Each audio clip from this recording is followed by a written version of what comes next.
forgetful, but you always remind me. You're the only one who brings me peace. You're the only one who brings me peace. So I come, Lord, I come, I come, Lord, I come to tell you I love you, to tell you I need you, to tell you there's no better place for me than in your arms, to tell you I'm sorry for running in circles, for placing my focus on the waves, not on your face. You're the only one who brings me peace.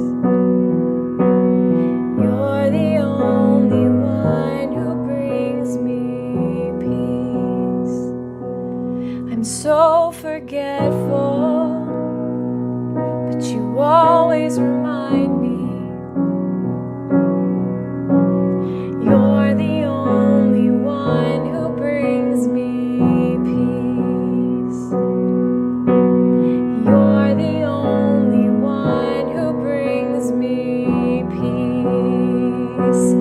So I come, Lord, I come, I come, Lord, I come to tell you I love you, to tell you I need you, to tell you there's no better place for me than in your arms, to tell you I'm sorry for running in circles, for placing my focus on the waves, not on your face. You're the only one who brings me peace. You're the only one who brings me peace in the storm.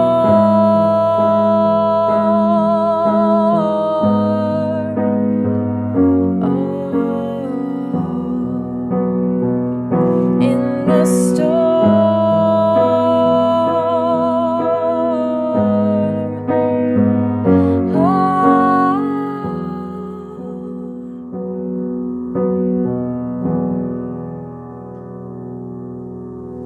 I'm so forgetful, but you always remind me. You're the only one who brings me peace.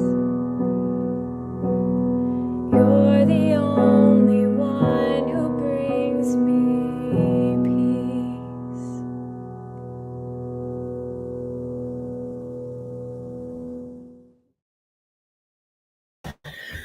Good morning, Rooted Men. Just sitting here looking at my phone, watching the names pop up, and I realized that it's 8-second delay. Yikes! How was everybody this morning? I see that we have Pastor Tom with us this morning, and Ken Gooch and Bert Reggiani, and I think that's it so far. Sorry I didn't catch up with you guys last night, Ken. I sat there and waited till 7. I thought, well, maybe I missed a memo or something. Ended up going back home and working on this some more because I was struggling to. There's so much in today's scripture. There's so much there that it was like, what do I talk about? And I kept changing it, tinkering with it, and it never seemed to. It might be a little mixed up today because that's who I am. Our scripture is from Let me see if I can. Oh, I think this one. Nope, that one gets rid of me. Yeah, wow, that might be better. 1 John 2:3-6. We know we have to come to him if we keep his command. We know we have come to him if we keep his commands. Whoever says, I know him, but does not do what he commands is a liar, and the truth is not in that person. But if anyone obeys his word, love for God is truly made complete in them. This is how we know we are in him. Whoever claims to live in him must live as Jesus did. There's a lot in there. I mean, first time I read it, let me pull my notes over here so easier so I'm not looking totally far away. First time I read it, I thought, is the author trying to say that faith is not enough? And I know that we know, as much as we've heard that in church, we know that's not the truth. But why is he telling us that we have to keep his commands? And what's the other part? Whoever says I know him but does not do what he commands is a liar, and the truth is not in that person.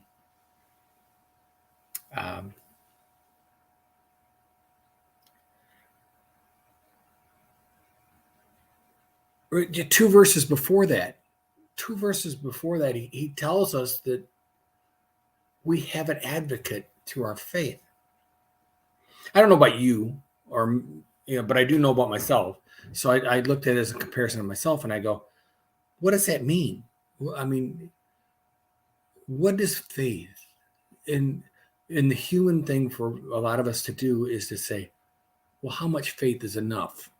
We did it with works. We do it with everything. We try to put qualifiers on there. And myself, I always look and go, do I have enough faith? Do I believe enough? And yet I can't find a single scripture that says this is what I should be doing. Not one. But human nature, I think, is what causes us to do it, or maybe the enemy. What better crack for the enemy to get into than you're doubting your faith is strong enough? Jesus told us that a faith the size of a mustard seed could move a mountain. So why am I qualifying my faith by saying, do I have enough? I think this whole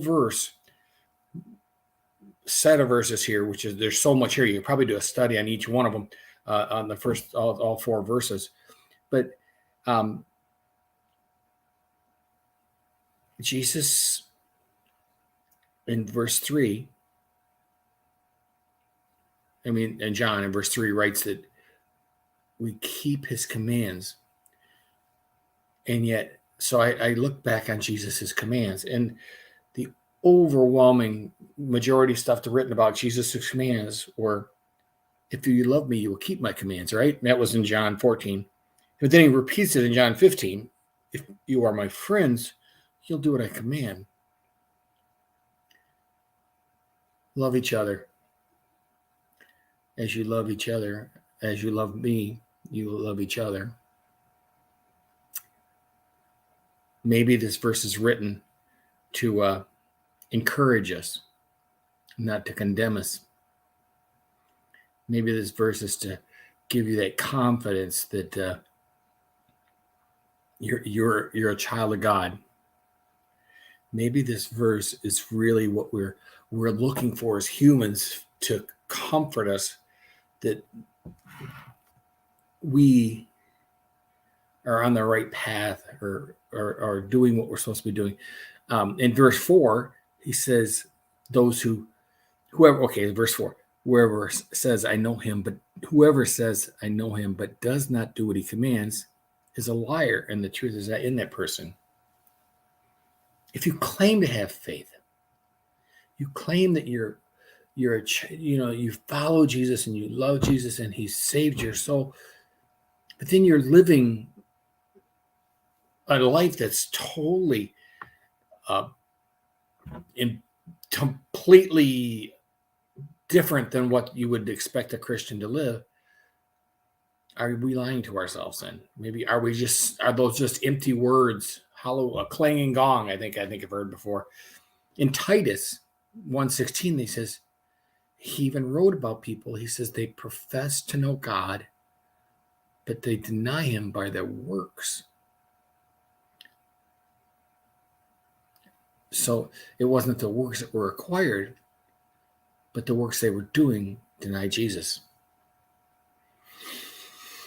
Verse 5. Another one that's got a lot here. Perfecting, only God's perfect. But if anyone obeys his word,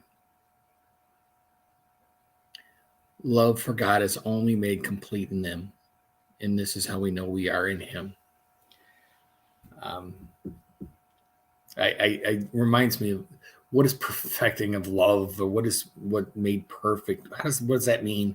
And I thought of myself, I said, it's like when two people love each other, or two people think they're in love, but one person is really in love and the other one really is just kind of there. It's not perfected. I mean, or how about the guy that chases the girl that could care less, right? We've had that. We've all known that guy. We may have even been that guy.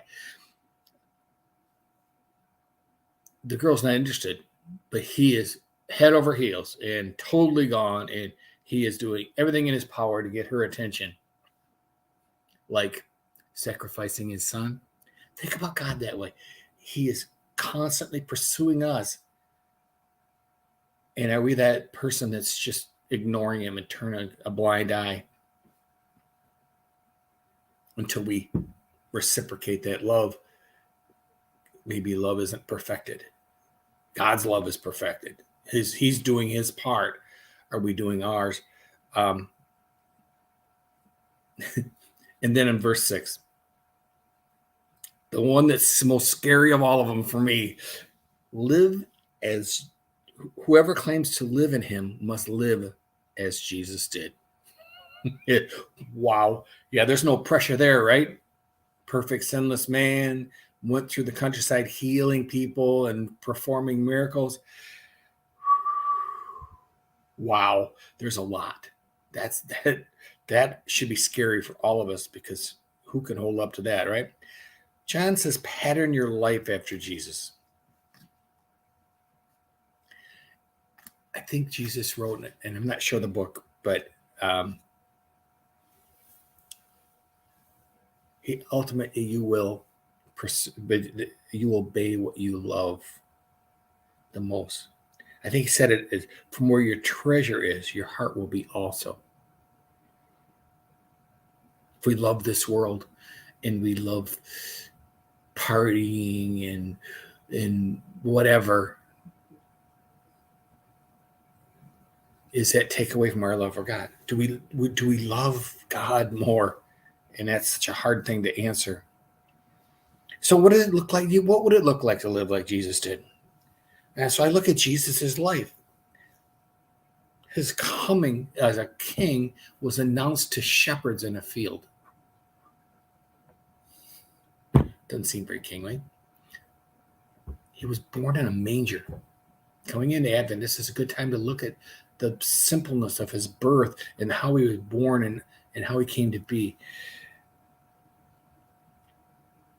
He chose disciples from ordinary men.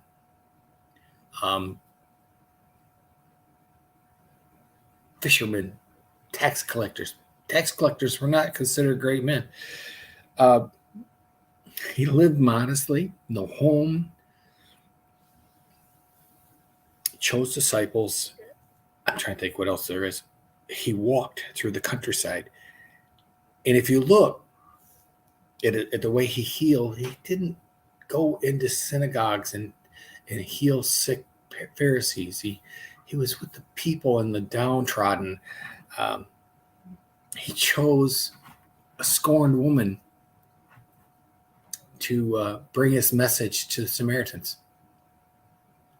A woman that had to come to the well during the day, when in the heat of the day, when nobody was around, just to avoid the glaring looks and the uttering or the whispers.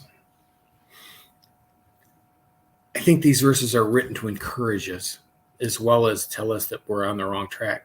He's telling us that as Christians, our life needs to look like the God we're talking about. I hope this is the message I got right. I hope that I understand it that's the way it comes across to me. And I can't help but think that John is doing us all a favor by reminding us that we cannot take for granted the love of God, but it should also reflect on the way we live. Our gratitude for what God has done is only amplified by the fact that we love him and appreciate him and want to live like him. I hope this was a blessing to you. It was a challenging one for me because there's a lot there. Who else showed up? I see. Oh, hey. Hi, Greg. Nice to see you here this morning. Facebook user. Oh, boy, here I got to go through the. Glenn. Hi, Glenn. It's always great to see Glenn here. Have firmly rooted day, boys. May someone see Jesus in you. I think I looked at the one from 2 weeks ago, and I'll be darned if I didn't say, will Jesus see someone in you? And I'm very human, I guess. Let me find the ending real quick here. All right, buddy. Everybody, thank you very much. Peace.